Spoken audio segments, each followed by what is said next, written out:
నాకు ఎవరు దరఖాస్తు చేయలే, దండం పెట్టలే, ఎవరు ధర్నా చేయలే. రైతు బంధు తెచ్చినాం. దేశంలో ఏ రైతు నాయకుడు తేలే. చరణ్ సింగ్, దేవిలాలు, మహారాష్ట్రలో వసంత్ దాదా పాటిల్, చాలామంది రైతు బిడ్డలు ముఖ్యమంత్రులు అయినారు. కానీ వాళ్ళు ఎవరు పెట్టలే.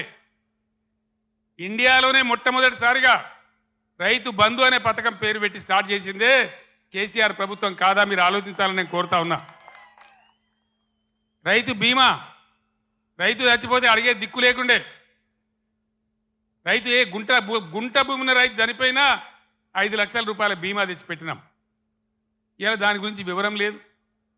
ఏ విధంగా పరిశ్రమలు వచ్చినాయి, ఏ విధంగా ఐటీ వచ్చింది, ఏ విధంగా రాష్ట్ర జిఎస్డిపి పెరిగింది, ఏ విధంగా రాష్ట్ర పర్ క్యాపిటా పెరిగింది.